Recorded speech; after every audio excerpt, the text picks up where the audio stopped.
Welcome to Sharp or Square, presented by Hard Rock Bet. We are part of the Volume Podcast Network. This is the show that makes the square sharper and makes the wise guys pay attention. I am Chad Millman. I am joined, as I am for every episode, by my BFF, my companion, my compadre, professional bettor, Simon Hunter. Hello, Simon. Chad, how we doing? Dude, I feel pretty good. Even with last night losing the Giants game. We went on the Giants for the last game in our final five because we truly believed the luck would turn. It did not turn. It did not turn at all. In fact, it might have gotten worse. You give up a long kick return to start the game. You give up a punt return for a touchdown. You have a kicker who has everybody simultaneously watching that game saying, never seen that before, because he kicks the ground and never makes it to the ball. You've got first downs being called back because the Giants can't stop fighting with the Patriots. It was just a train wreck. Yet you bet the 7 because you're never really out of it. And even when they were down 30-15 in the second half, you're like, we still got a shot. Except it never really worked out for us. Yeah, hopefully last week was just a bad week for us with special teams. This week it's a little better because it feels like we had two different games where I can't really blame the offense or defense in that game as much as you really want to just blame really, really poor special teams play. So that Giants game, just absolutely brutal how bad that special teams was in that game. And Dart taking hits again. I know that's going to be a big talking point this whole week, but you see the talent. I think we all see the talent. Oh, yeah. So, my God, if this kid could figure it out, just to live for the next down. I mean, it's just, he's so reckless with everywhere he plays. In his interviews, he says things you're just like, man, you sound like a dumb, naive kid. Like, I get what he's saying. Like, he is a tough guy. He plays tough. No one cares how tough you are. They just want you to last. Like, I wish Eli Manning could just explain to him. It's like, I wasn't the best quarterback ever, but I played every game. I never missed a game. And that was one of my greatest strengths. So, Dart, tons of talent, but man, those hits he was taking that first quarter, I don't know about you, but it was scaring the hell out of me. Scaring the hell out of everybody. I mean, he looked, like he said, what did he say? This isn't golf or whatever? Soccer? Yeah. Listen, we went 2-3 with the contest, or with the 5 favorite picks from Sunday morning. We won with the Jets. We won with the Texans. We lost with the Browns, the Steelers, and the Giants. You bet those 3 teams. You get what you deserve, Simon. For the year, we are 36-29 through 13 weeks. It's our Tuesday show. We will review the entire slate. You can check out the Sunday AM show. If you want the games that will be our official 5 after we've had a chance to review everything, don't forget you can get the shows on Sharp or Square at YouTube. Also download from Spotify, Apple Pods, wherever you get your pods. Good news, folks. The contest that we have talked about, that we have promised, that we have hoped we could all deliver on, meaning me, Simon, Matt Mitchell. So everybody could be playing the same lines. You are able to sign up right now. So many people got blown out of their survivor pools on Thanksgiving Thursday with the Ravens, the Lions, the Chiefs, and the Eagles on Friday all losing. This is a great way to re-engage. Consider this your second chance to be in some kind of contest for the rest of the NFL season. Go sign up right now. Make your picks. It's live. It's open. Sharp or Square. thevolume.com.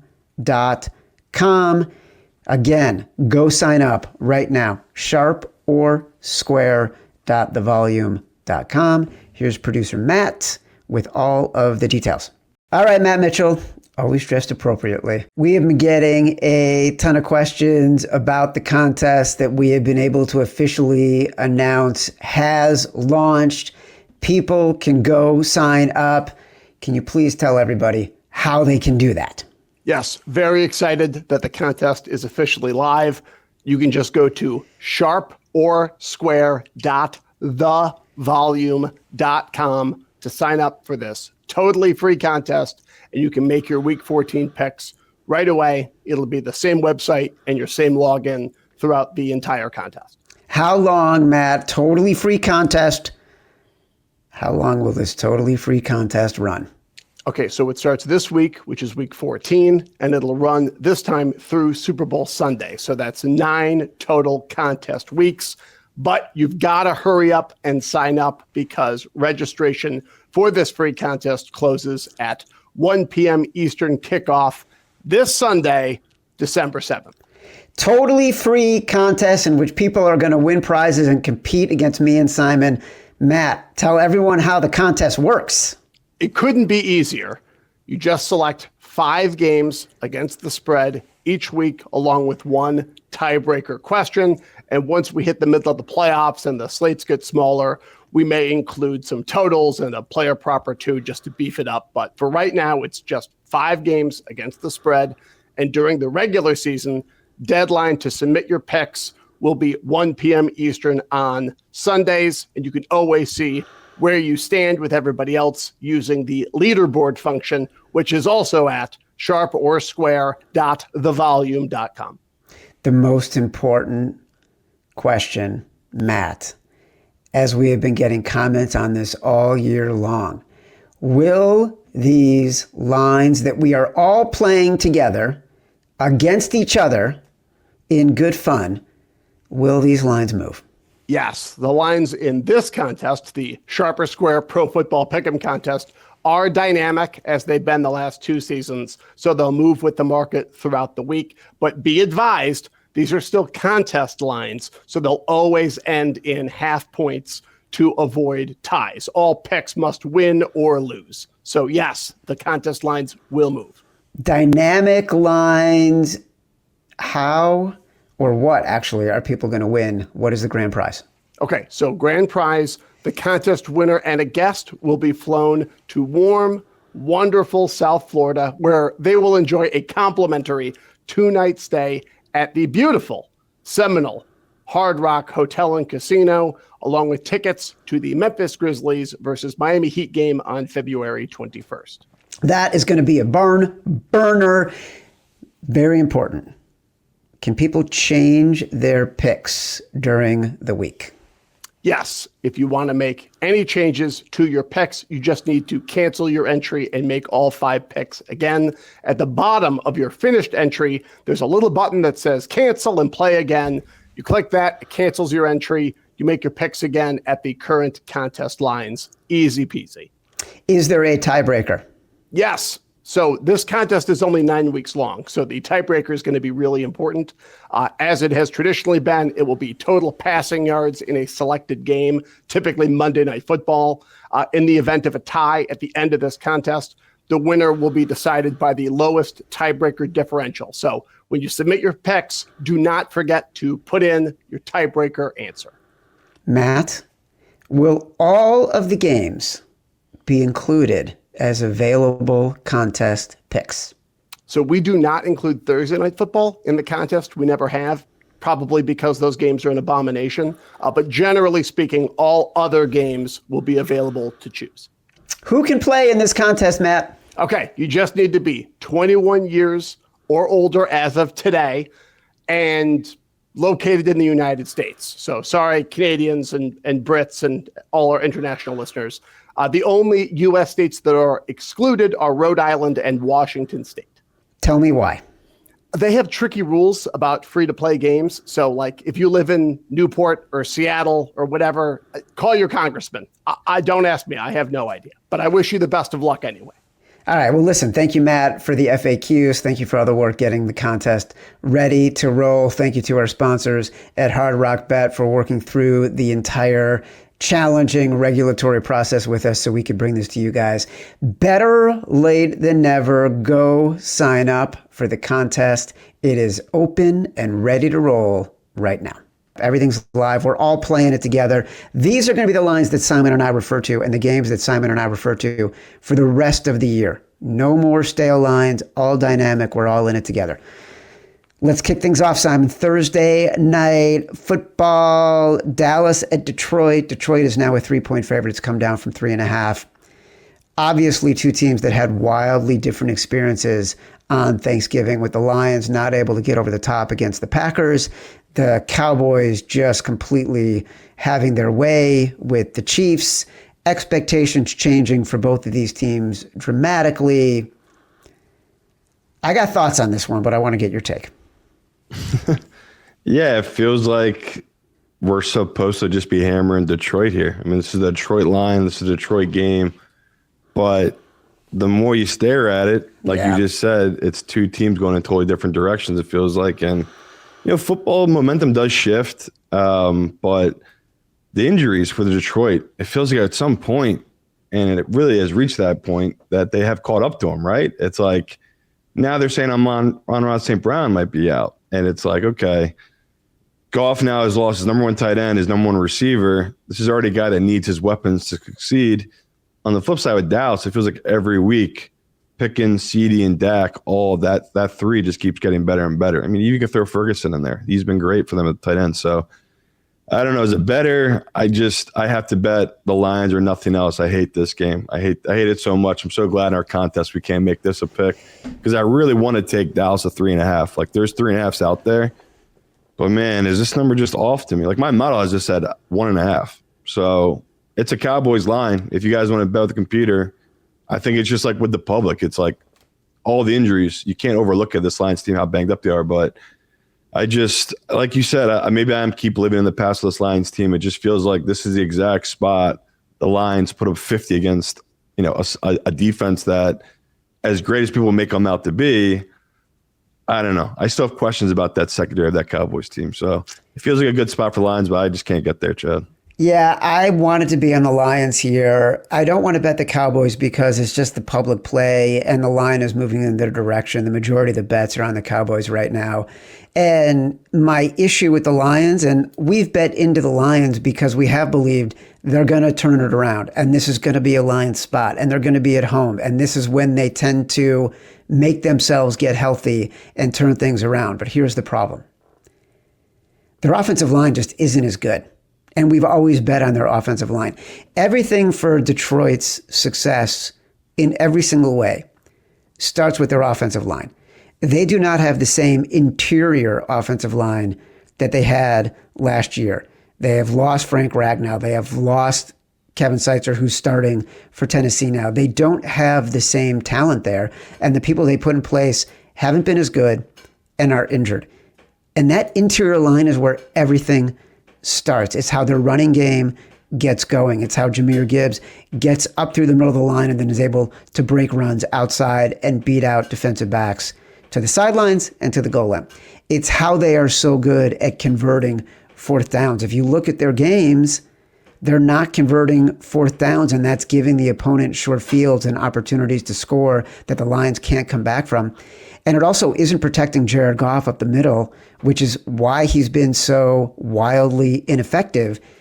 And the Cowboys now have Quinnen Williams in the middle of the defensive line. So why are we not betting the Cowboys here? Like you just said, it just feels like this is why we should be betting the Cowboys. That's why I'm having such a hard time with it. It's like my computer is telling us to do it. Yeah. We both know we should do it. And this, the better in us are just scared off because it is so public. Just everyone has the same thought process as us, where it's like, even just going through their schedule, they beat that Tampa team 24-9 before their bye weekend.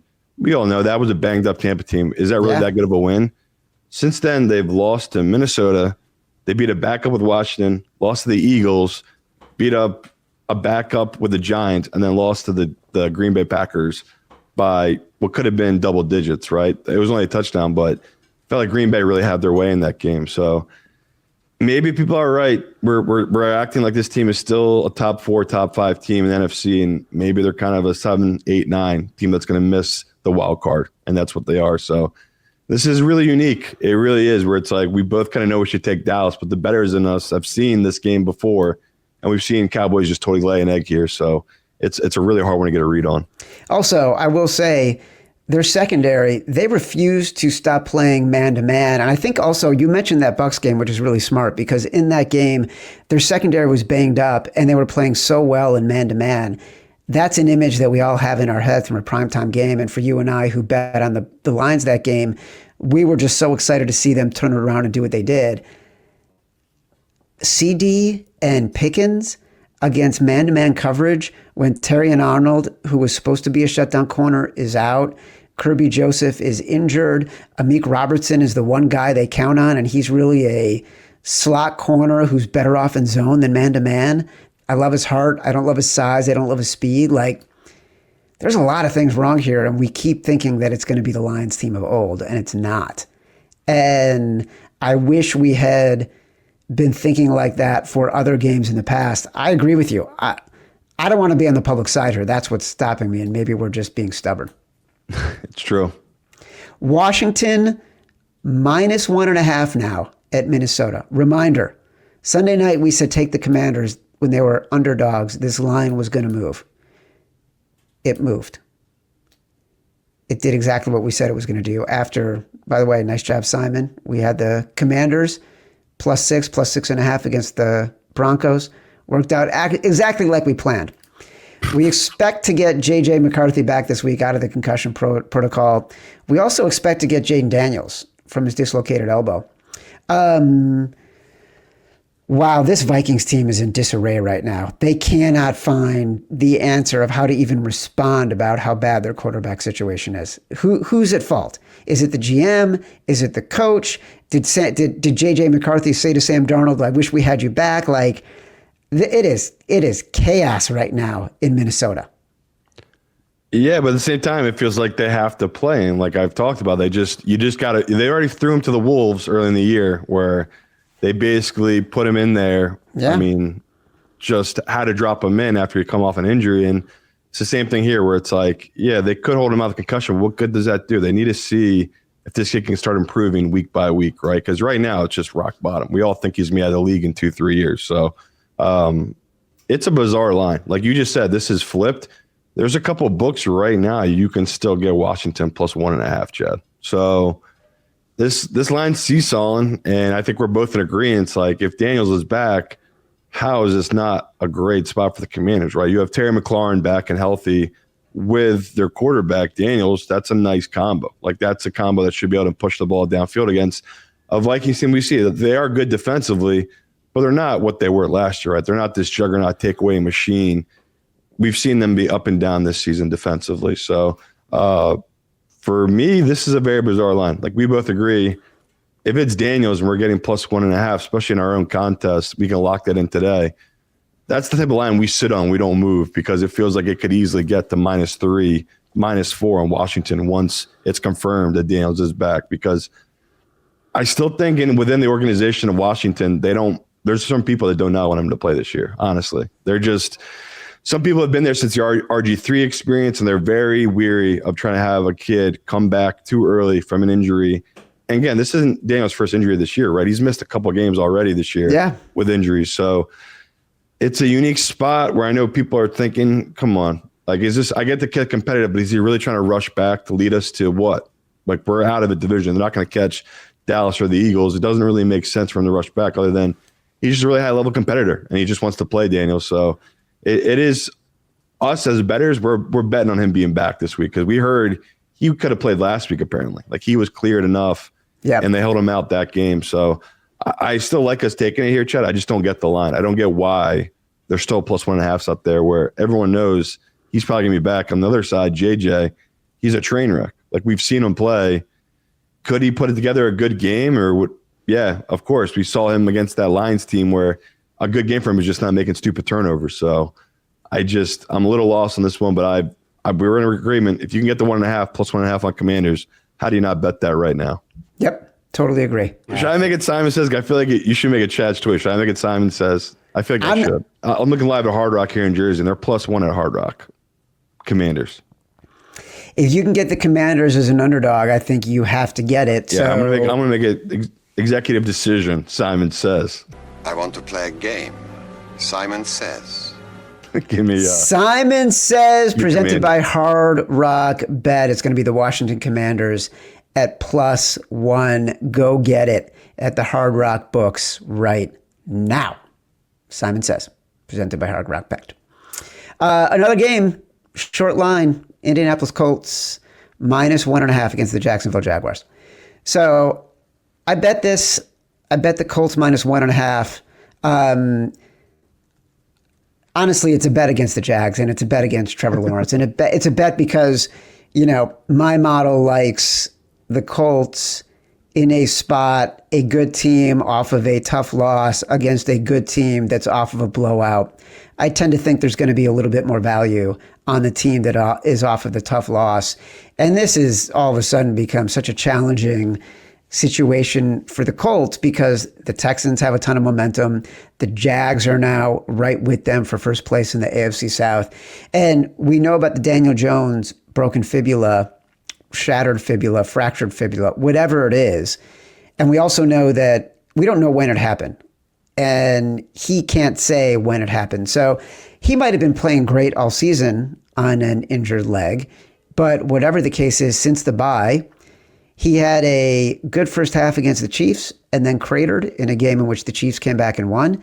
He had a very mediocre game minus some gorgeous passes in the Texans game in which the Texans won and the Colts could not get it done and convert at the end of the game when they still had a chance to win that game. Is it the leg? Is it the Chiefs defense? Is it the Texans defense? Sauce Gardner will not be playing in this game. Like, you got to feel for this team a little bit. They were riding so high. They went all in. They went to get Sauce Gardner. Now he's out for an extended period of time. Jones is playing on whatever he has with his fibula. I'm on the Colts, but I'm feeling less confident about it than I was the other day. I really bet it because I thought the number was going to move. I bet it too, and it has moved, actually. There's some 2s out there now on this Colts team, but I got to go against it. I got the Jags at -3 in my model. So apparently this number is way off.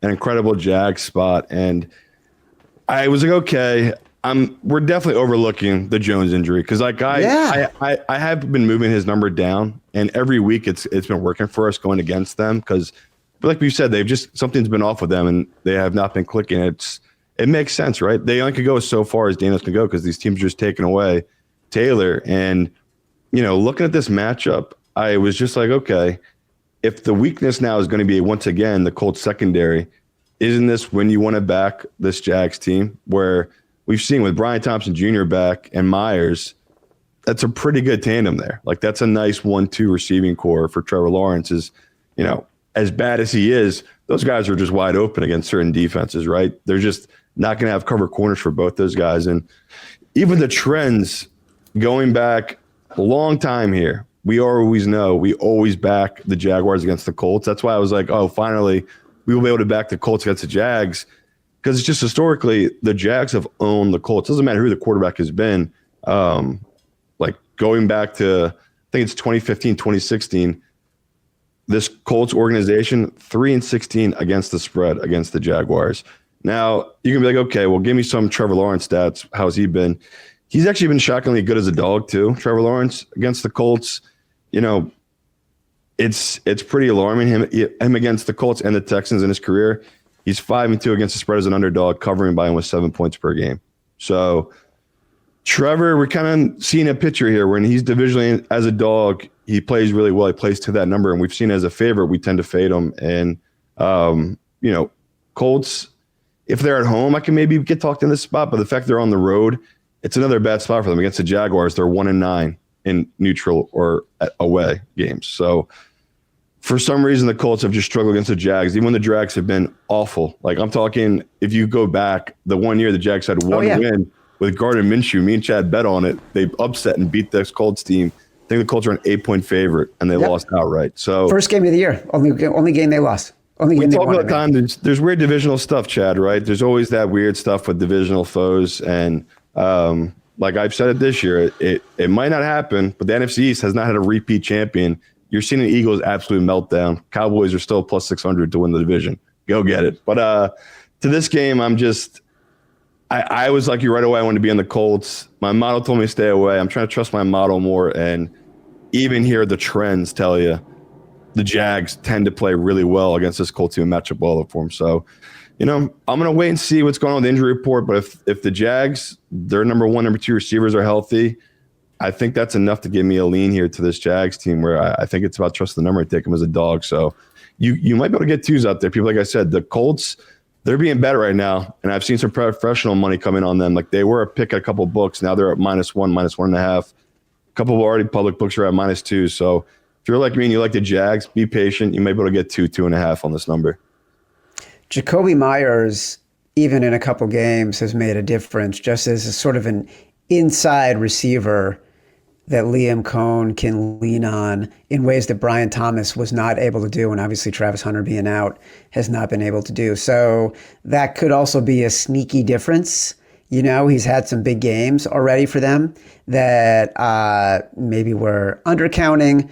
Who knows? I bet the Colts being very uncomfortable. I'm happy to buy out of it. I have no strong conviction on this game. So good one. I was shocked to see that my model thinks this is 4.5 points off. So that right there was like very like, we're all probably underestimating this Jags team. They're literally leading this division. They played well all year. I think we all just hate Trevor Lawrence. It's just hate Trevor Lawrence. It really is. I think it's just simply a Trevor Lawrence bias we're all going through. So this probably is a good spot to back this Jags team. New Orleans at Tampa Bay. This line has moved up from 8.5 to 9 at Hard Rock Bet. I think there's still some 8.5s out there. I don't know. Like, this line was 3.5 when they played a month ago in New Orleans, and the Bucs won that game by 20. But the Bucs did not look good in winning that game at all. It was 7-3 at the half, and the Bucs only got that touchdown off of pick six. 16 of their 23 points basically came on turnovers or short fields. So this was a early indicator that the Bucs are not as effective as they had been. Now, of course, obviously, they didn't have Chris Godwin. They didn't have Bucky Irving. It's a different team. The Saints are not Jacoby Brissett and the Cardinals. The line has moved in the Bucs' direction. I really don't have a read on this game. I'm waffling because I don't have any thoughts on this game. Another game I hate because I have to bet the Saints, where it's like I wanted to be on the Bucs, like you just said. I watched that Buccaneers game because I had a decent amount of money on, and Bucky Irving is so good. He's such a game changer for that offense. Just his contact, his move when it's really tight, getting downfield. I mean, he had a touchdown called back on just a horrible hold by one of his teammates, where it's like he had a walk-in touchdown. It's just a different offense when he is in there, and you know, Godwin, if he didn't have that bad drop, they easily covered that number last week. So it's a Bucs team that I assumed the public would be off. They'd be undervalued, but no one believes in this Saints team. This number is probably off by 2 points. Like I, again, have this at 7. So it makes sense that the public is just totally off the Saints team. And the fact that, did they really believe in them covering against Miami, or was that really just Tua playing horrible and keeping them in that game, right? Miami dominated that game. Yeah. They could have put them away, and they let them hang around. And I think some people said they got burned because I think they had 3.5 on that 2-pointer. I never saw the 3.5. I saw 5, 4.5 all week on that same. Never saw. Yeah. I didn't even see 5 or 4.5. I never saw anything lower than 5.5 because I wanted to bet the Dolphins and didn't pull the trigger because I just felt like it was too high. Yeah. So again, you dive into the trends too. Like looking at the trends here for this Saints team, I thought was really interesting that I felt like we always backed them in their division as a dog. And, you know, we always have to make ourselves bet against them, right? Because they're always going to be blowing up numbers like this. I mean, they have not had a relevant quarterback since Drew Brees. So that makes sense. But it's crazy how undervalued they've been to the general public. So since 2018, so I feel like that's the end of the Drew Brees era, they're 15-6-1 against the spread on the road against the NFC South. That's 8-0, Chad, as an underdog. That's crazy. So they've just been covering machine as an underdog in their division. Because it's what we all think, right? They're just a bad team, and they just seems like every week they get rolled, but they keep games close, right? Even that game last week, they're getting dominated. They somehow pulled it back in the end to keep it close and cover that number. So I thought that was really interesting. They've just been covering divisionally, especially in the sense that it feels like they've been so irrelevant since Drew Brees. So yeah, that one jumped out to me where I was like you. I thought I was going to be all over Baker here, back on this Bucs team once again, because I just loved seeing their offense move down up and down the field last week. But when I really went back and watched, there's still a little bit of inconsistency with Baker. You know, not to blame Godwin on that drop, but it still feels like Emeka Egbuka, as great as he was to start the year, he's not been that guy these last couple of weeks, right? It's a lot to put on a rookie to be your number one. So I just have some more questions about this Bucs team at this number than I do the Saints. So I'll take the Saints here at such a huge number divisionally, but it's another game where I don't know if I'm going to force it to be one of our 5s, but I do think the number is a little inflated here. Yeah, my point about saying that it was 3.5 a month ago on the road in New Orleans, just by the math, it should be about, let's say, 7 or 8. When you just said it's about 2 points off. So let's say it's 7.5. It just feels like too big of a number. And I think people are too enthusiastic about the return of Godwin and Bucky Irvin. And they're downplaying the Saints. But I just have no idea. Are we going to get Tyler Shuck, who's in the second half and is slinging? Or are we getting Tyler Shuck in the first half, who was down, 19-6 to Miami? I mean, the beauty of getting a big number is it's a big number, and this Bucs defense actually hasn't been very good. I do want to know one thing. I want to know if Alvin Kamara is going to be playing, because I do think the rush defense for the Bucs, it's been a little bit suspect. We've seen teams run on them. So if Alvin Kamara is back, that makes me feel a little bit better about betting the Bucs. I do not have the strong conviction on betting this number that you do, even though I know it's the right side to bet. That's right. I had a pro text me last night. It's like, you and fucking Chad, you had Dart, Rodgers, and Sanders as the 3 quarterbacks in your guys' contest that lost. Yeah. I go, that's fair. That totally fair. Fair criticism. Yeah. So we're going to go with Shuck. That's what we're doing now. Trevor Lawrence. I know. Why do that when, Simon, we've got Miami visiting the New York Jets, and the New York Jets are 2.5-point underdogs, and we could go with Tyrod Taylor. In fact, Chad's choice, presented by Hard Rock Bet, is going to be the New York Jets at home as 2.5-point underdogs against the Miami Dolphins. Look, I did bet the Jets at +3. We talked about it on Sunday. So the line was moving literally during our show. We said live, if you want to get the Jets, get them right now at +3. I'll still bet them at 2.5 just because I think they're the right side here. I'm probably going to bet them on the money line too, as I did last week against the Falcons. Do you remember, Simon? Do you remember their last game against the Dolphins in week 4? It was a Sunday night game. You and I both bet the Jets. Do you remember anything about that game? I don't. Must have been blocking it out. That's crazy. I don't remember it, honestly. That was the game where the Dolphins opened the game with a field goal. The Jets then went on a 12-play fumbles. 12-play drive, 82 yards. Yeah. Braylon Allen literally is crossing the goal line. He's millimeters from crossing the goal line. Fumbles the ball. The Dolphins recover. They go on a 15-play, 94-yard drive. They're up 10-0. The next drive, the Jets are driving again.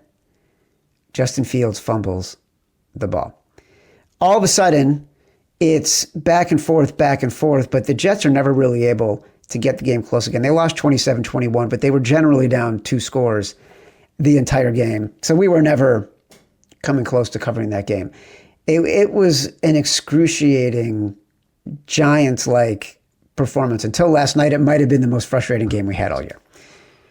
So you're telling me that when the Jets were 2.5-point underdogs on the road in Miami, now we got Tua in 40-degree or less weather, not playing well. He's the reason he completed 5 passes in the second half of that game against the Saints, and he's the reason why they were able to come back this past week. Now I got Tyrod Taylor, who's a good runner. I got a Jets defense that is performing better since they got rid of Sauce and Quinnen Williams, and they're still 2.5-point underdogs now at home in shitty weather in December for Tua, who never performs that way. Well, in those conditions, makes no sense to me. Give me the Jets. Going back to the well. I don't hate it. Shop around people. There are some threes popping up out there. Not that we got away with it last week, but it's always nice having that three when there's so much chaos in these Jets games. But we talked a little bit about it. Tyrod Taylor is just consistently underrated by the market. He has been his whole career. I mean, who I'm trying to think of a fan base that just loves him. I guess the only one I can think of is the Bills, right? He got him to the playoffs. Bills. That was absolutely magical. But Ravens, he was a Pro Bowler, I think.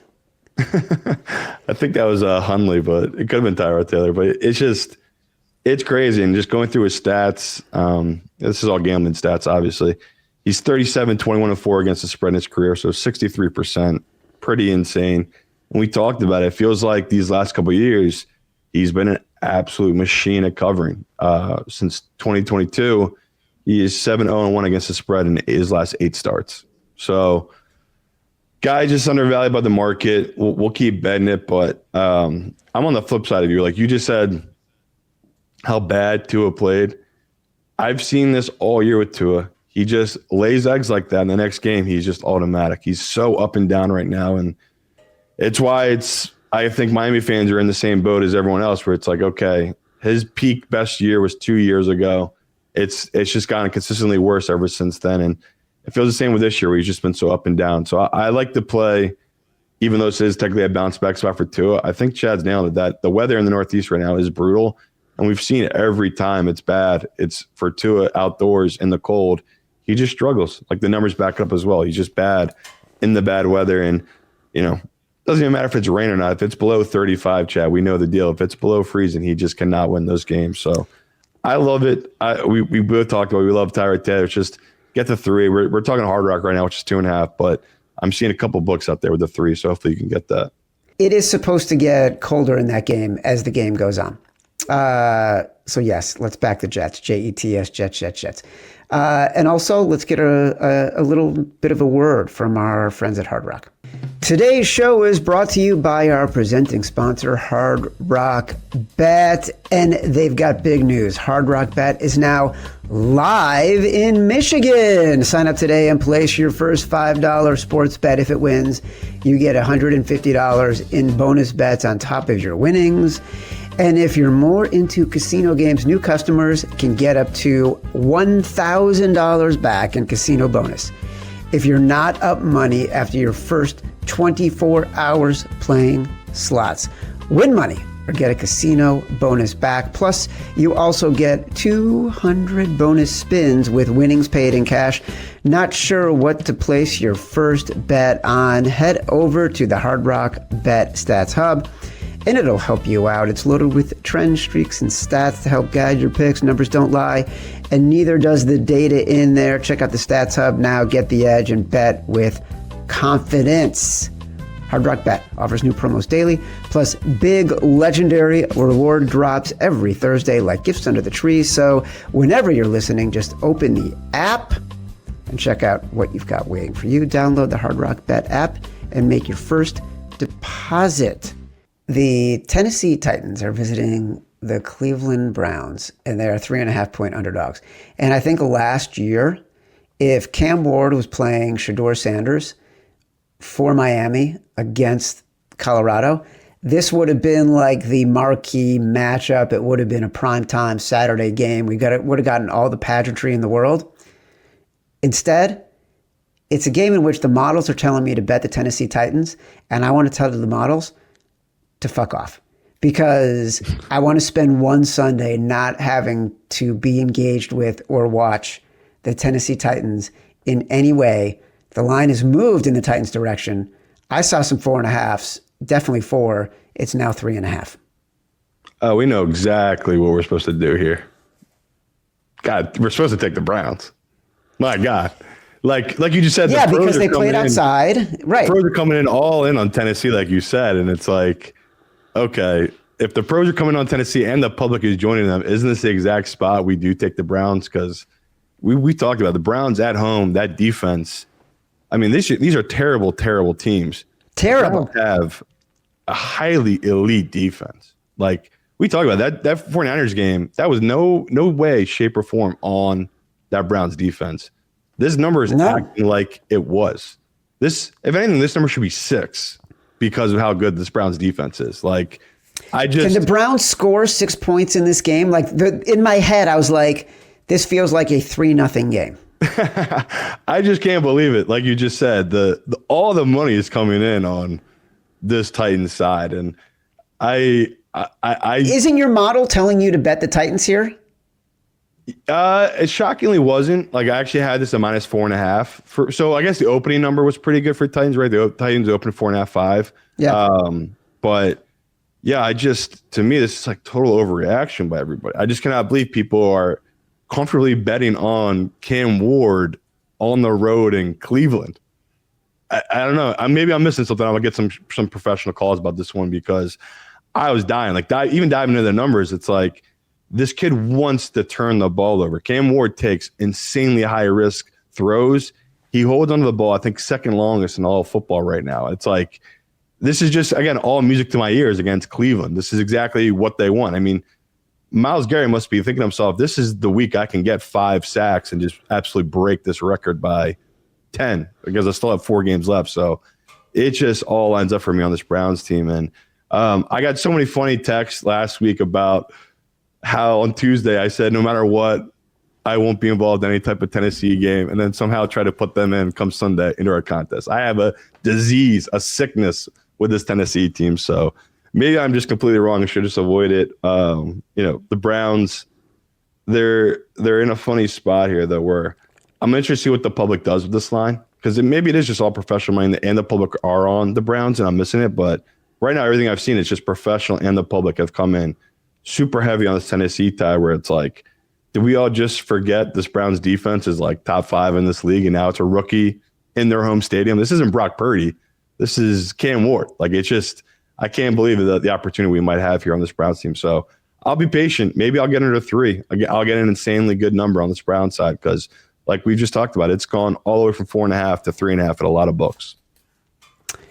It's supposed to be 30-ish and getting colder as the day goes on in Cleveland on Sunday. No sign of precipitation.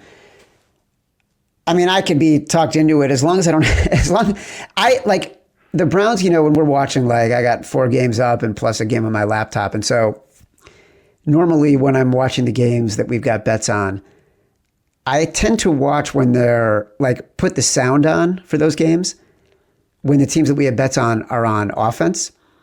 The Browns are the team that when we have bets on the Browns, I put the sound on when they're on defense because I feel like that's the only way they're going to win a game. So for the Browns to win this game, I think they're going to have at least multiple turnovers and at least 1 turnover return for a touchdown for us to actually cover a number that is bigger than 3. And I feel like all those things are at like 60, 70% chance of happening. Like this is just an insane spot for this Browns defense to be in against the Titans offense that has shown nothing all season until it's the, prevent defense at the end of games. That's when Cam Ward seems to shine. So I get it. It could be another backdoor spot for them. But like you said, defensively, I just think they're going to dominate for 3 quarters and get turnovers. And that's how Browns are going to win this year with Shedeur Sanders at quarterback, having short fields. Not like last week where he was on his own 10 and 15 the entire game. Like he cannot exist in that world, Shedeur Sanders. So I just like this matchup a lot for this Browns defense. How do you feel about the Atlanta Falcons as 7-point underdogs at home against the Seattle Seahawks? Because this line has moved from 7.5 down to 7. And I know I just said I don't want to watch bad teams that I have to depend on. I know the pros are on Atlanta. Seattle looked so good. Public sentiment is so on the Seahawks side, and the Falcons are in such disarray and looked terrible. Everything about that loss to the Jets is a tragedy. The Atlanta Falcons had the ball and a chance to drive down the field to get into field goal range and win the game with 53 seconds left. 4 downs, 53 seconds left. They had the ball, and somehow they still lost the game in overtime. That's how tragic that loss was for the Falcons. You couldn't get more of a disparity between peak Falcons and peak Seahawks and Valley Falcons than you get right now. It's possible. I still think overall, though, it's not. People don't love the Seattle team. I thought this would be another game where it's like tons of money just pouring on Seattle here because this feels like an amazing spot. We've talked about it. It's a Seattle team that is one of the best teams in football all on the road. They are like as dominant as they were their last game at home, and their defense is even statistically better on the road, especially this season. And we've talked about Mike McDonald. He's been a machine on the road. Like I told you, I don't want to bet against him. When he's on the road, I just simply want to take him because I feel like long term it's going to be a winner. And it's really early career here. But since he's taken over, he's 9-4-1 against the spread on the road.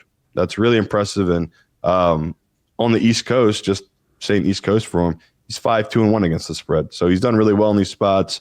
Sam Darnold as well. It feels like he performs well as big favorite, shockingly, where usually when they give him these type of big numbers, like last week, he didn't do much last week. It usually evens out with him, right? So just diving into the trends with him, where how long he's been playing now, it's not that small of a sample, right? So he's been this exact spot, so a favorite of 6 points or more 10 times. He's 10-0 straight up in his career, 8-2 against the spread. So tends to cover as a big favorite. He's usually really good in these type of spots. And if you're a Falcons team, I feel like what they're going to grasp at is the fact that maybe people like me and the public do overreact to when they come off like what you just said is a really bad loss. Yeah. And just this season alone, off a loss, they're 5-2 against the spread. So it is a team that tends to perform well after a loss, and the public underrates them. But you dive into it, and it's just like, my God, if this is still Kirk Cousins against this Seattle defense, just talking an absolute nightmare for him, right? They're going to take away the run. Like, this is a defense that can take away the run and make a team one-dimensional. I think that's what they're going to do here with Kirk. So if it's Kirk, once again, without his number one receiver, and he's forced to make big-time plays against, to me, an offense that they had their down week last week. Like, I think Sam Darnold is going to get his in this matchup against a secondary that just got torn up by Tyrod Taylor. So, I mean, let's not joke about it like that. Even, what was it? Jonathan Taylor ran for 250 against them. Like, there are so many ways to attack this Atlanta defense that teams have been doing all season. And they're one of the worst teams in football. So, yeah, I honestly, when I first saw these lines, I thought it was going to be on the Falcons. But the more I dive into it, the more I look at it with the Seattle team. They're just what they are this season, right? We got to put them in the same category as the Rams. They're an absolute juggernaut and probably the top 3 best team in the NFC. So I really, once again, wanted to be on the Falcons, but it's 7 at Hard Rock. That's a Seahawks number to me. So I'm going to take that number. If you want to play Falcons 7.5, I won't fight you on it, but I got this at 8.5. It's now at 7. I'm going to take that value on the Seahawks. Tyrod Taylor is a Super Bowl champion and a former Pro Bowl quarterback. He's your new Colt McCoy. Getting beat by Tyrod Taylor is not anything to be ashamed of. 36 years old. Him covering against you isn't, but him beating you is something. Definitely something. No, it's not. He's a genius. Genius with the ball in his hands. Pittsburgh at Baltimore. Baltimore's a 5.5-point favorite.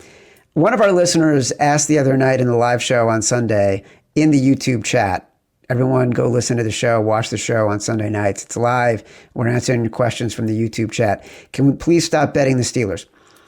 And normally this would be a spot where we love the Steelers. Here's an amazing stat. Ben Solak, who's a columnist at ESPN, put out a column this morning, and I was reading it, and it was great. And it sort of said, what level of alarm are we at for a variety of teams? He talked about the Steelers. He talked about the Ravens. He talked about the Colts. He talked about the Lions. He had this crazy stat. Aaron Rodgers, 66.4% of his passing yards have come after the catch this season. That is second only to A.J. Feely in 2011 in the past 15 years. That's 713 quarterbacks, and he is second worst. And then there was like a litany of other stats, of which he was like between 700 and 715 for a variety of other downfield passing numbers. Like, the line has moved from 6.5 to 5.5, so we know money has come in on the Steelers. But I will say this Bills team just ran for 250 yards on the Steelers. The last time these two teams played, Derrick Henry ran for 186 yards on his own. And the weakness for the Steelers defense, their Steelers rushing defense is still top 10 in a lot of categories. They are susceptible to explosive plays, especially late in the game. And some of the things we've seen for this team is where years past, when they did keep the game close, they have been getting tired and getting beat on explosive plays the past couple of years. And that's a trend I don't want to be on that side of. I don't want to bet the Ravens, but I don't like the Steelers here. Yeah, this is going to be a really tough game because I think we both know we've been taking the Steelers in this exact spot for 20 years. I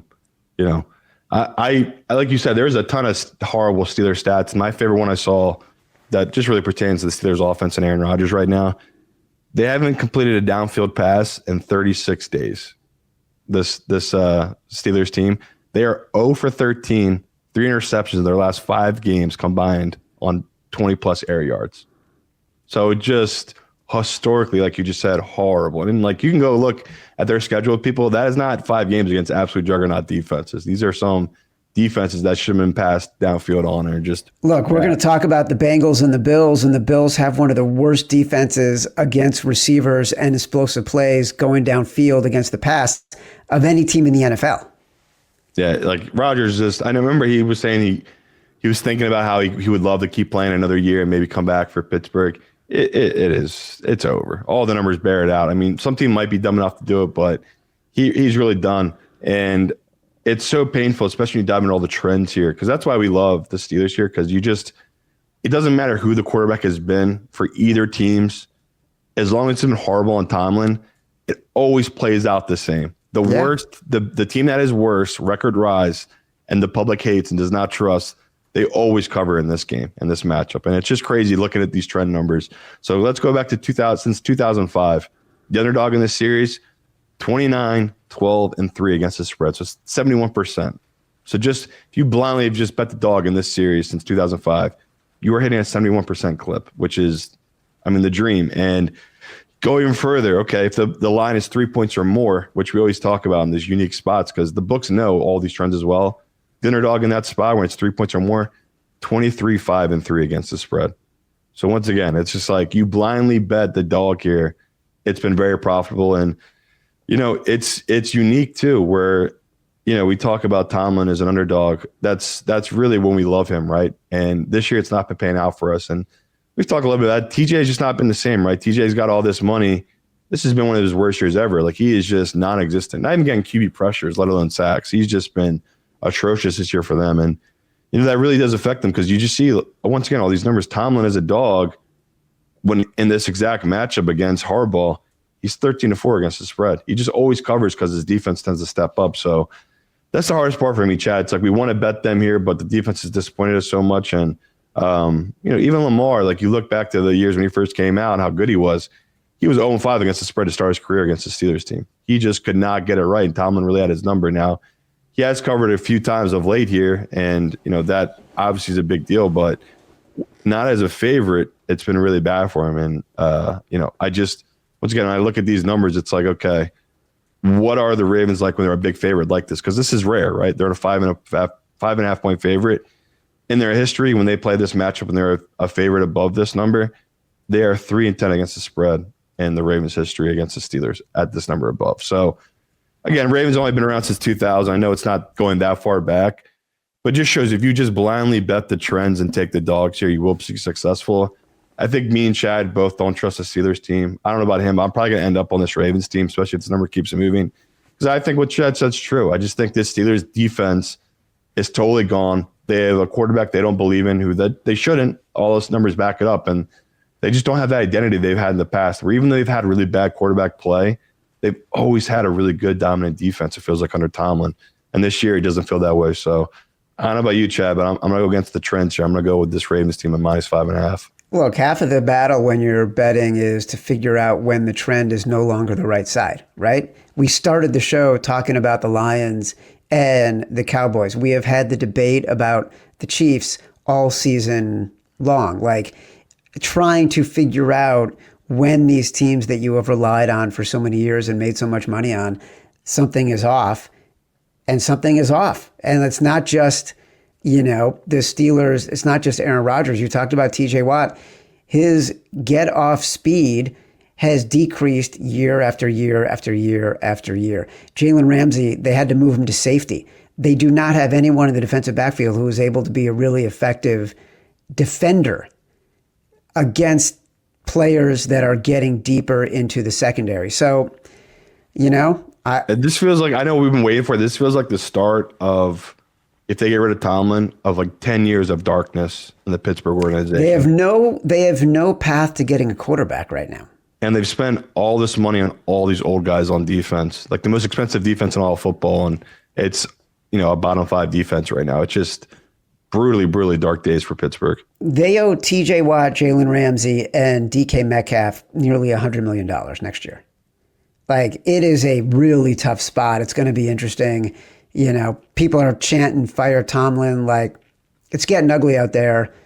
I hate betting the Ravens here, but I'm much more comfortable betting the Ravens than I am the Steelers. I don't know if we'll get there for a Final Five pick because Lamar just hasn't been Lamar. And if he can't do what he's going to do, it's hard to back the Ravens. But certainly an interesting game. Yeah. Cincinnati at Buffalo. Buffalo also 5.5-point favorite. Simon, the public dog here is going to be Cincinnati. And I really want to bet the Bengals. I want to bet Joe Burrow. I want to bet against the Bills coming off of what looked like a dominant win against these Steelers. The Bills' passing defense overall is middle of the pack. I just alluded to it. The Bills' passing defense against wide receivers is truly atrocious. Third down conversion allowed, they are 20th. Passing success rate, they are 19th. Explosive pass rate, 22nd. And we can get into all the fancy letters, EPA, DVOA, yards per target allowed to wide receivers are all 24th or worse. But how do I bet on a Bengals defense that cannot stop the run against a team that just gained 250 yards? Yeah, and then I feel a little bit as if the public's overreacting a little bit to that Bengals win, where of course, as good as they did play, like give them tons of credit, it felt like everything was going their way in that game between the refs and, like you said, how bad Lamar played, where he had tons of opportunities he just could not capitalize on. And I get why people are questioning Harbaugh right now because Derrick Henry was getting whatever he wanted. They went away from him right away. Like they just completely abandoned the run where the run game seemed to be working, but. I'll hit you with all the trends I read about Joe Burrow because I couldn't believe it. Where I said it last week, we want to bet Joe as a dog, especially when the number is big, and it worked out last week for us, right? I gave out the stat. He was 17-3 when he's an underdog of 3 points or more. Now he's 18-3 right after coming last week. So we know if you're just going to play him in these exact spots, it is profitable. He's shockingly I guess it's not shocking because they're not in the same division, but he's only played against his Bills teams twice in his career. I guess. Well, no, they did play 3 times, but one game was the Hamlin game, so it doesn't count. That's right. That's crazy. I didn't think of that, but he is 2-0 in those matchups against the spread and straight up. So he's actually beaten Josh Allen both times. Has played really well against him, and both times in those games he scored 24 points or more. So. Like Chad's kind of alluded to here, even when the Bills had a semi-decent defense, Joe Burrow's had his way with them, and he's played great against them. And I know there's a lot of trends and stuff pointing me to back in this Bengals team, but Chad just said, I just think it's the same feeling I had with this Bills team. They played the Bucs a couple weeks ago, which is it was this huge dog with a quarterback that people believed in, and he kind of played up to it the whole game, and then he eventually got caught at the very end of it, where last week I think it's a nice spot to back, where Josh Allen did not play well. I love these type of games where after games he doesn't play that great, where we've seen, especially this year, he just plays so well and bounces back, especially at home in these type of matchups. So it's another game where, like Chad said, the public is coming in so heavy on the Bengals. You can be patient. I'm going to bet it now that it's under 6, especially at Hard Rock.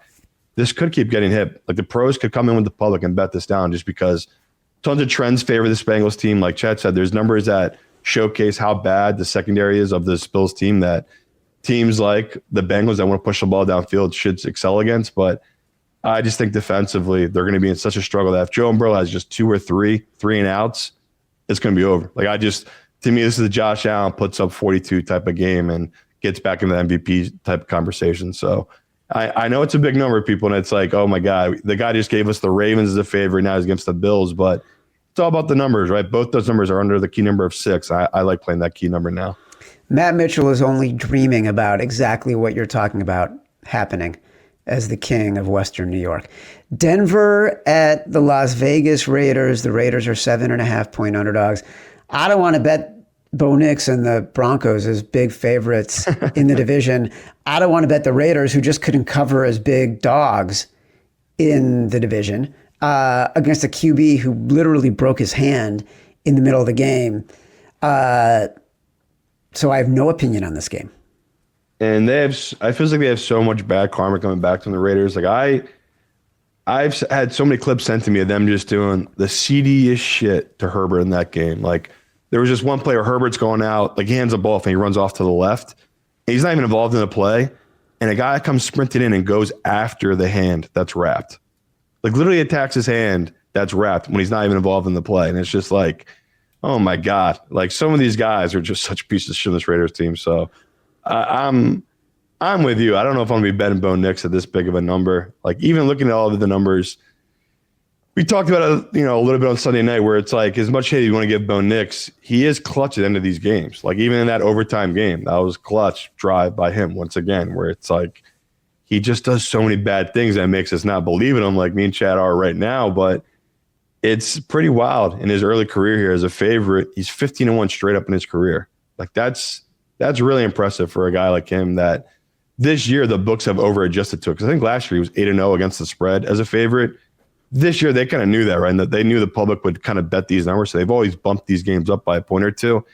He is now 2-6 this season as a favorite. So what Chad just said is true. It's like we don't want to really bet him as a big favorite here at -7.5. And I totally get what you were saying. And I'll probably end up on the Raiders, but I'm like you. I'm going to put no real money to this game. I'm just happy to put the Broncos into maybe a couple money line parlays or teasers and just not even watch a second of this game. Good. Let's talk about the most important game in the history of the world. The Chicago Bears visiting the Green Bay Packers, -6.5. Remember the other day when I said to you, like, Ben Johnson taking his shirt off is something that will endear him to Chicago fans forever. And like, he truly understands the spirit of the city and the connection the team has with the city. Yesterday, I got a picture sent from one of my buddies in Chicago, in the Chicago text chain, of a bunch of Bears fans in Bears jerseys standing outside Shoulder Field. And I don't know if it was AI or what, or if it was like they quickly constructed like a statue of Ben Johnson flexing with his shirt off in front of Soldier Field. That's how much this guy means to the city right now and how much he is connecting with the fans of the city. Whatever that thing was, I loved it. I think it was amazing. I think it captured sort of what he has done so perfectly as a Bears fan. Like, the belief in him right now is so crazy. Last week, I said, how little respect can the Bears be getting if they are 6.5-point underdogs on the road at the Eagles after a high-profile, dominant win? They are getting no respect as the number one seed in the conference, and they are 6.5-point underdogs on the road against an incredibly inconsistent team in the Green Bay Packers. Are there like actual Green Bay Packers fans in Chicago? Or is that super rare? Because obviously it's a close, but like you don't really see it, do you? Never see it. Never see it. Okay. Only if they're transplants, because like some, overly ambitious cheesehead decides they're going to go make it in the big city and they move to Chicago and they bring their Packerdom. And I say that with nothing but love as someone who went to overnight camp for many, many summers in the great Northwoods of Wisconsin. Well, I just was wondering because Rodgers was your guy's daddy for so many years. I couldn't imagine how, in a place where you guys are super friendly, Chicago, that's probably the one spot where I could see people flipping a script. If someone was just repping Green Bay constantly, it's like, dude, do not be repping Green Bay in our city right now. It's been a long time. But we saw last year, Caleb beat them the final week of the year. I mean, I know that was a pointless game, but that was some demon slayed there. But I don't know what to do with this one, Chad. Like, I'm with you. I want to be all over this Bears team. But you also want to fade them because of everything I just said. Like, they couldn't be more peak. And also what's scaring me is I'm getting nothing in my feed right now. Obviously, there's a bias in any feed. I'm getting nothing in my feed but praise for how brilliant Ben Johnson's run scheme is. Like, we are so ready. We are so primed for a massive, massive letdown. Yeah. And it's a unique spot. The Bears have they've been awful against this Green Bay organization. Doesn't matter who their quarterback is, who the Green Bay team is. I mean, I don't want to painfully read you the stats, Chad, but I have to give the people perspective. Bears are 1-11 straight up against the Packers. Their one win was that one I just told you about last year with Caleb Williams in the final week of the year, where Green Bay says they weren't trying. I felt like they were trying. It felt like they were trying, and they got beat straight up by that Bears team that basically had quit for the last 8 weeks and then beat them in that final weekend. It's shocking, too, the Packers in that run. So they're 11-1 against this Bears team. They're 10-2 against the spread in that run. So it's not like they've just been beating you guys. They've been covering, even though everyone knows they've owned you guys and they've been keep backing them. So this is a really unique spot where, I talked to a handful of bookmakers right now. They think the Packers might end up being in need come Sunday because they've taken so much Bears money line bets and bets on them the spread. Just, I think everyone in the public saw what we saw against that Eagles team, which is like, okay, if they can be that dominant in the run scheme, it doesn't matter their quarterback is playing at a really low level. I mean, I'm sure you saw the Ben Johnson quotes. Him taking shots at Caleb Williams, it wasn't even really him taking shots, to be honest. It was really him just speaking the truth. The guy asked him a question, and he answered it truthfully. He basically just said the gist of it was, we're not winning because of our quarterback. We're winning because of our quarterback play, which I talked coming to the year. This man is a psychopath. He's going to be tough love with Caleb because in his mind, he doesn't feel like he owes anything to Caleb. He's going to be putting him in his best position to succeed. If Caleb doesn't keep growing and get better, I talked about it, he will move on in 2 to 3 years. He's going to be in Chicago. I mean, even after this year, can you see when Ben Johnson went out as welcome before Caleb Williams? I can't. Like you said, he feels way more connected to the city than Caleb has in the past 2 years. So, yes, it is Ben Johnson's town. This is Dicka-like euphoria. You want some Dicka? You want a Dicka stat? Give me a Dicka stat. At 7-4, he has the best record against the spread of any Bears head coach since Mike Ditka started in 1982. The coach. It's just again, we talk all the time, like these teams eventually find the right coach that changes their organization. That's what it feels like with this Bears team. So I can't believe I'm gonna be on another favorite here, Chad, but I'm probably gonna end up on this Packers team just because, like you said, it just feels like euphoria on this Bears team is just at peak level. And it's just something about this Packers team where it just every week, they got away with their cover last week, but it feels like a lot of that was because of the refs and blah, blah, blah. But still, when you watch them play, it's like, this is such a well-coached, good team. Like with LaFleur, they have a ton of talent. And the Bears on the flip side, they've had so many injuries. I don't know how it's all held up together. It's all worked out for them. Other than you guys just have a great offensive line, and that run blocking is just incredible. So if you are on the Bears, I totally get it, but it's another game where I'm probably going to end up on the Packers, but I hate myself for it. It's like I want to be on the Bears so bad. I haven't bet this because I do want to be on the Bears so bad, and every fiber of my being is telling me it's the wrong thing to do and that it's an emotional bet, and then this is exactly when... But this is how it happens, though. Like, you guys win the division. This is the exact way it happens. You don't see it coming.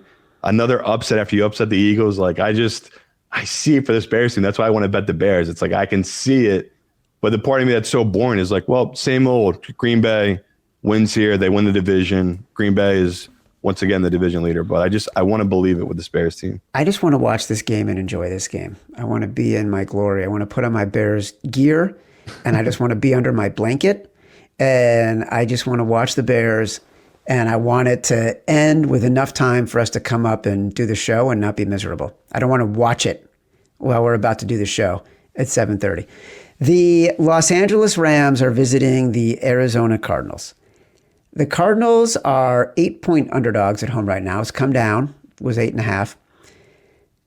Cardinals have lost 7 games by 4 points or less this year. They've lost 1 game by 22 points and 1 game by 19 points. Both of those were in the division, 1 to the Seahawks, 1 to the 49ers. Unfortunately, those were 2 of the times in which we bet the Cardinals, I think the only 2 times, thinking that, of course, they're not getting the right value. They're not being respected. And those are the games in which they had probably 17 turnovers in the first 5 minutes of each game, and then they were trying to come back the rest of the game.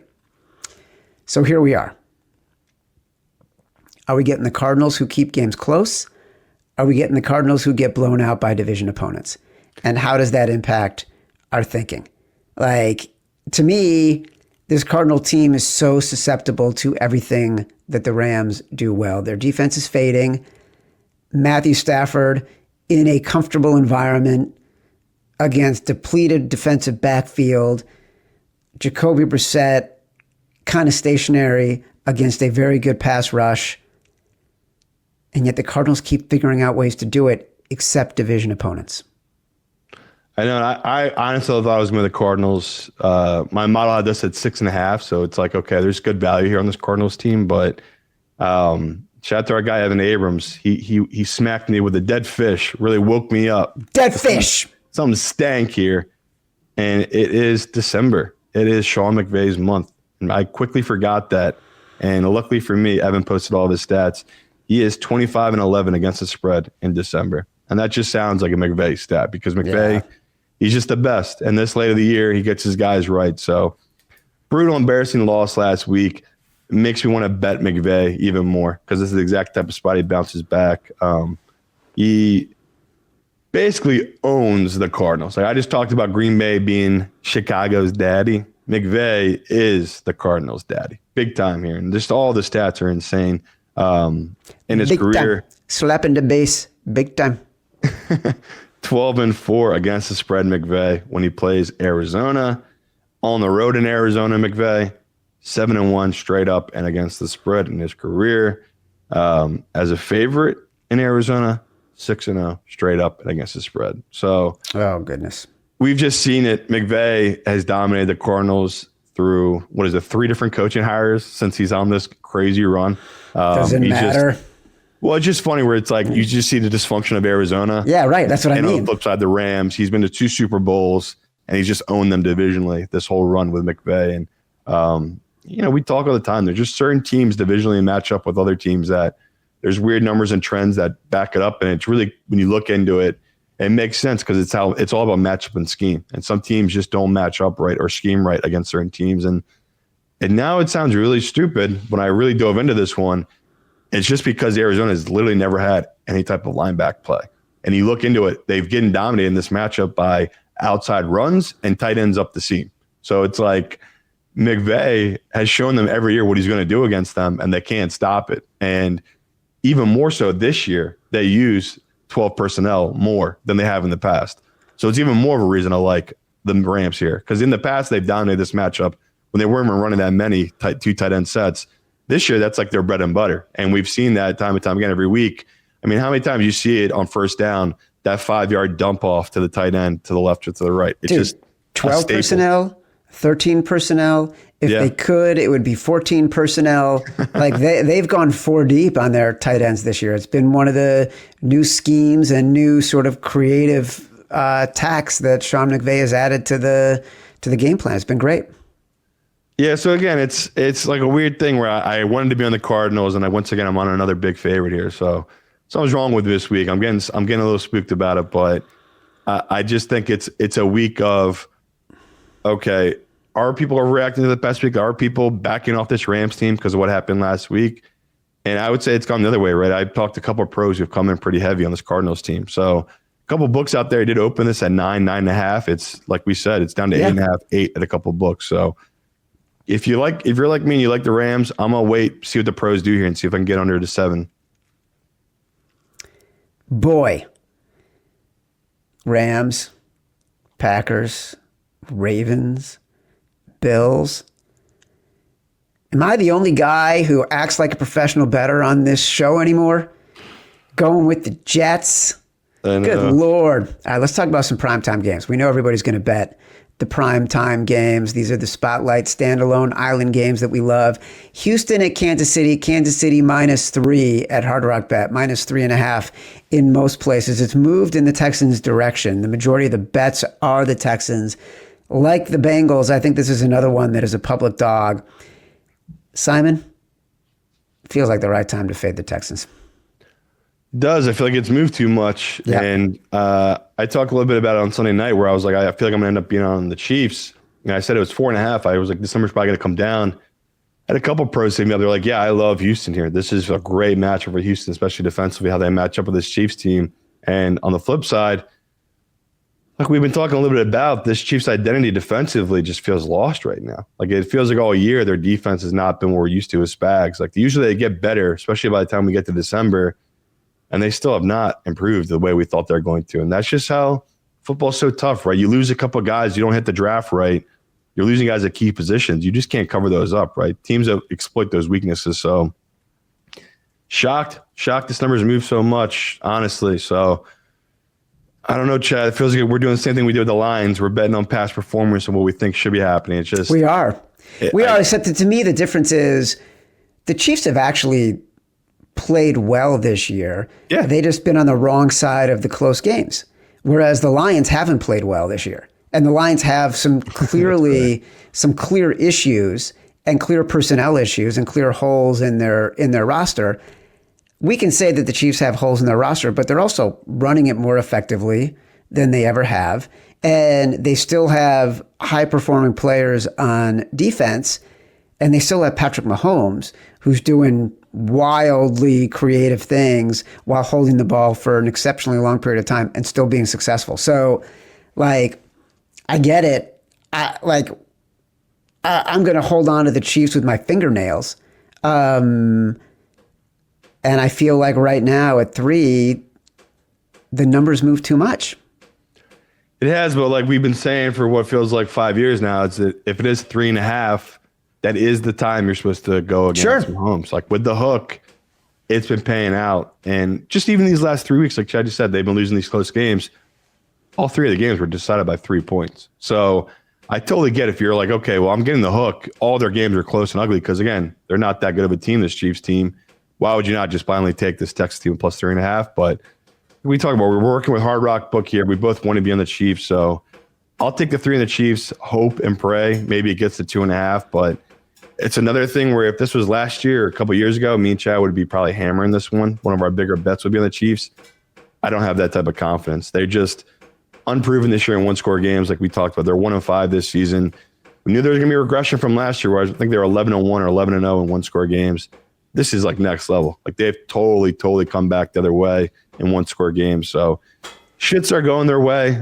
Like we're playing the odds there, but you know, at this number, this becomes a Chiefs number. But 3.5, if you want to be on the Texans, I'd grab it now because I do think the pros are going to bet that away. I don't see any 3.5s being left by Sunday.